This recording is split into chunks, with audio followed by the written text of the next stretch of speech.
Un jour, Jeannette a jeté des années de travail acharné dans une poubelle. Mais alors qu'elle s'apprêtait à partir, une voix étrange et un bruissement provenant de la poubelle l'ont arrêtée. Elle s'est mise à chercher la source du bruit, et la découverte qu'elle a faite ce jour-là a changé sa vie à jamais. Jeannette Turner a été seule pendant la majeure partie de sa vie et n'a jamais envisagé de se marier ou d'avoir des enfants parce qu'elle n'a jamais été intéressée par une famille. Les seules choses qui l'intéressaient étaient les livres et l'écriture. C'est pourquoi, en dépit d'un patron abruti, elle travaillait dans la même bibliothèque depuis 15 ans, entourée de ce qu'elle aimait le plus, les livres. En fait, Jeannette était tellement émue par les livres qu'elle a écrit une pièce de théâtre toute seule il y a 6 ans. Elle savait que sa pièce était fantastique, mais elle n'osait pas la partager avec qui que ce soit, par peur des critiques. C'est ainsi qu'elle a écrit des dizaines de romans et de pièces de théâtre qui ont fini dans son placard. De plus, Jeannette ne parlait pas beaucoup aux gens. C'était une introvertie complète qui trouvait de la compagnie auprès des héros de livres. Elle restait au travail presque toute la journée, car elle ne voyait pas l'intérêt de rentrer plus tôt. Pendant son temps libre, elle lisait et écrivait et lisait, et c'est ainsi que s'écoulaient ses journées. Un jour, lors d'une pause déjeuner à la bibliothèque, au lieu d'aller manger, Jeannette décida de terminer une pièce de théâtre qu'elle avait en tête depuis longtemps. Elle était tellement absorbée par cette tâche qu'elle n'a pas remarqué que la pause se terminait et que son patron, Ronnie, s'approchait de sa table. Il est devenu furieux lorsqu'il l'a vue plonger dans la pièce au lieu de travailler. « Jeannette », cria-t-il à plein poumon. « C'est pour cela que je te paie ? Pour que tu perdes ton temps avec tes loisirs inutiles. Ronnie ?» Jeannette se leva d'un bond, terrifiée. « Je ne t'ai pas vu arriver. En fait, je devais travailler dessus, alors je me suis dit que je le finirais pendant ma pause déjeuner. » Il leva la main et tapota sa montre avec colère. « Cela fait 5 minutes que la pause déjeuner est terminée. Écoute, Jeannette, je suis très sérieux à propos de ce passe-temps ridicule. Arrête de perdre ton temps et remets-toi au travail. Et, oui. » Ou, oui, tu crois vraiment qu'en écrivant ces choses stupides, tu vas gagner la gloire et la fortune ? Se moqua-t-il. Regarde-toi, Jeannette, tu es si timide, si désordonnée que tu ne peux rien faire de bien. Et ces pièces de théâtre. Elles sont épouvantables, pire qu'épouvantables. Si tu as le temps, pense à les jeter dans un caniveau ou tout simplement à les brûler. Retourne à ton travail maintenant. Jeannette avait connu des jours terribles dans sa vie, et elle avait traversé pire, mais les moqueries de Ronnie à l'égard de son dur labeur la brisèrent en 1000 morceaux. Elle saisit la pile de papier et se précipite dehors en pleurant. Elle était tellement désemparée qu'elle n'avait aucune idée de l'endroit où elle allait. Elle continua à marcher jusqu'à ce qu'elle tombe sur une poubelle. Elle examina la pile de papier qu'elle tenait dans sa main, puis la poubelle. Ronnie a raison, se dit-elle. Tout mon travail est absurde. Jeannette jeta la pile de papier dans la poubelle et se tourna vers la sortie, balayant ses larmes. Soudain, une petite voix, peut-être le son d'une respiration silencieuse, l'effraya. Elle se retourna et ne vit rien d'anormal, si bien qu'elle la considéra comme le fruit de son imagination. mais elle entendit alors un bruissement provenant de l'intérieur de la poubelle. Elle était sûre de ne pas avoir d'hallucination cette fois-ci. Terrifiée, elle s'approcha de la poubelle d'un pas léger et fut accueillie par les yeux les plus brillants qu'elle ait jamais vus. Seigneur! Qu'est-ce que si est-ce que ça? Elle recula d'un bond, effrayée. À ce moment-là, une fillette de 6 ans est sortie de la poubelle. « Et, il est parti ?» demanda-t-elle d'une voix grinçante. Une petite fille? Qu'est-ce qu'elle fait ici? Se demanda Janet, son cœur battant encore la chamade. Elle se calma et demanda, « De qui parles-tu? » Le chien, répondit la jeune fille. Il me poursuivait et je me suis caché ici. Il est parti? Oh, Janet fit une pause et regarda autour d'elle. Oui, il est parti. Sors de là, dit-elle en aidant la fillette à sortir de la poubelle. Lorsque la petite fille est sortie, Janet a épousseté sa robe. Quel est ton nom? Et qu'est-ce qu'une jeune fille comme toi fait ici toute seule? Je m'appelle Nicole, répondit la fillette. Je vis dans un orphelinat voisin. Je jouais avec mes amis quand un chien s'est mis à nous poursuivre. Je me suis caché dans la poubelle et je ne sais pas où mes amis sont allés. J'ai peur d'y retourner seul. Oh, ne t'inquiète pas, je peux t'aider, suggéra Janet. Et si je te déposais à ton orphelinat? Tu connais l'adresse? Nicole acquiesça. Merci. Si est quoi votre nom? Tu peux m'appeler Janet, dit Janet en souriant. Nicole lui rendit son sourire. Merci, Janet. Alors, on y va? Janet a tendu la main à Nicole et toutes deux se sont rendues à l'orphelinat de Nicole. Alors que Janet s'en allait après l'avoir déposée, Nicole demanda soudain, « Est-ce que tu reviendras me voir?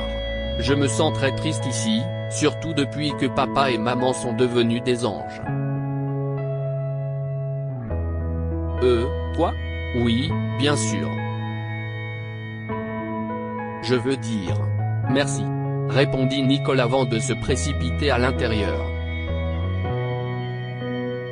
Janet fut stupéfaite qu'elle ait accepté de voir Nicole.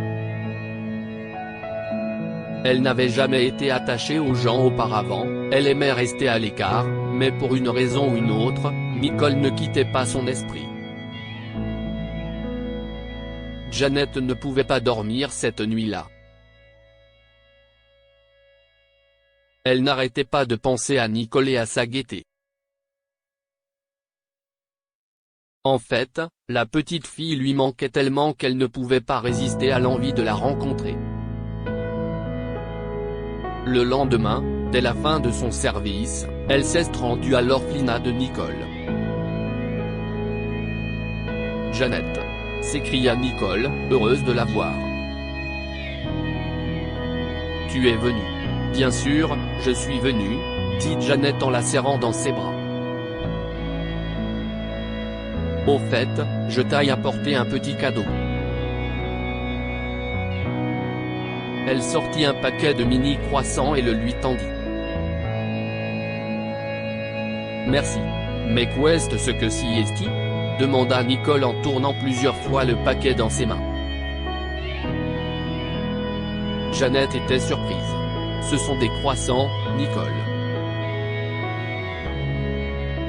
« Si est écrit ici, » dit-elle en montrant l'étiquette devant le paquet. « Vraiment? Je les adore, » dit Nicole, heureuse, en ouvrant le paquet et en l'engloutissant. « Désolé, je ne sais pas lire. » Quoi ? Janet fut stupéfaite et attristée par cette révélation. Elle décida d'en parler au directeur de l'orphelinat, qui lui révéla quelque chose de choquant. Eh bien, mademoiselle Turner, nous avons essayé de lui apprendre, mais elle résiste constamment. Elle ne semble pas du tout intéressée. Janet poussa un soupir. Ce n'est pas une bonne chose. En rentrant chez elle ce soir-là, Janet était inquiète que Nicole ne reçoive pas une bonne éducation. Elle a donc pris les paroles du directeur de l'orphelinat comme un défi et a décidé d'essayer d'enseigner à la jeune fille par elle-même. Elle a commencé à lui rendre visite après le travail et à lui lire des livres. Nicole a d'abord hésité, mais après quelques pots de vin sous forme de chocolat et de ses croissants préférés, elle a commencé à lire avec Janet.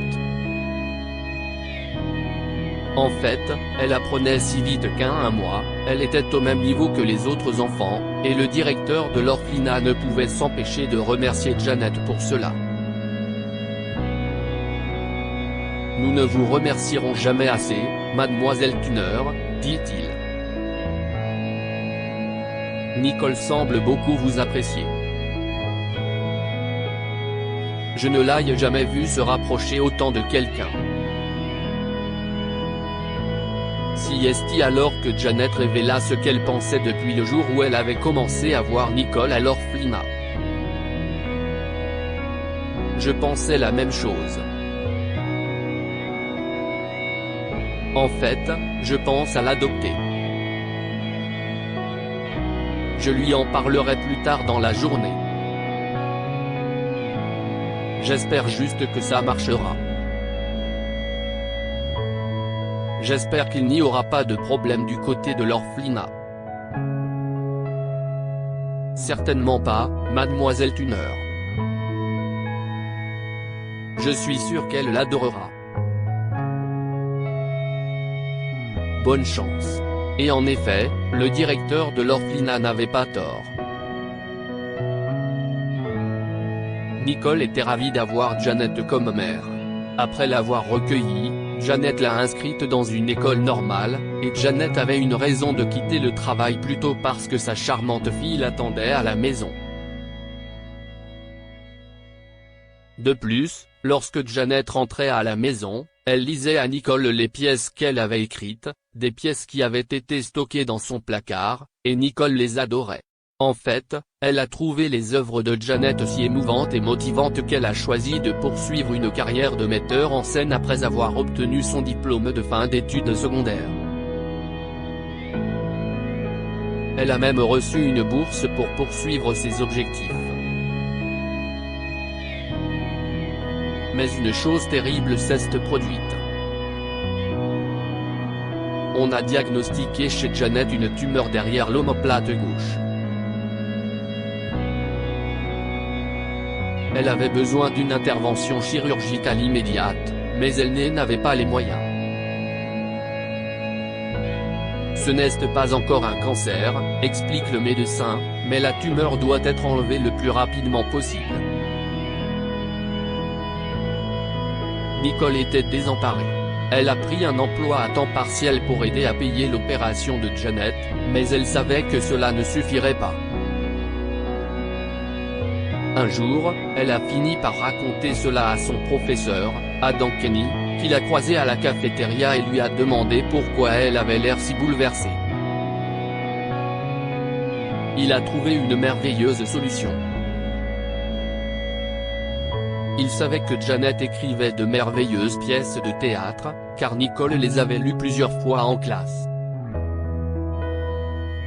Il a donc proposé à Nicole de présenter une des pièces de Janet dans un théâtre local et d'utiliser les bénéfices pour payer l'opération.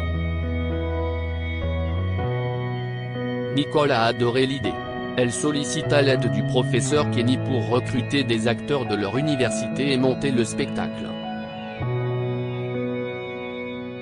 Grâce à Dieu, une salle pleine de gens s'est présentée et tout le monde a adoré la pièce. Jeannette elle-même était présente au spectacle, et lorsqu'elle a vu Nicole jouer l'un des personnages principaux, elle n'a pas pu s'empêcher de se passer un mouchoir sur les yeux pour retenir ses larmes. Lire aussi 48 heures après que sa mère n'est pas revenue du travail, un fils suspicieux se rend dans le bureau de son patron tous les jours, une vieille dame remarque des triplés seuls pêchant pieds nus dans un étang et les suit. Un homme livre une pizza à une dame paniquée et trouve une note aidez-moi dans les billets qu'elle lui donne à la fin de la pièce. Nicole a fièrement appelé Jeannette sur scène et lui a dit « Merci à tous d'être venus ici aujourd'hui. Voici ma merveilleuse mère, Jeannette Turner. C'est elle qui est à l'origine de cette pièce. Elle est extrêmement talentueuse et je n'ai pu vous la présenter que grâce à elle, à mon professeur et aux encouragements de mes amis de l'université. Merci encore une fois. » Peu après, une salve d'applaudissements a retenti dans la salle, et lorsque quelques personnes sont sorties, elles se sont approchées de Jeannette et l'ont félicité. Le spectacle était magnifique, ma chère, a dit une dame âgée. Que Dieu vous bénisse généreusement. Jeannette avait du mal à croire ce qui venait de se passer. Son rêve était devenu réalité. Et c'est Nicole qui l'a aidé à le réaliser.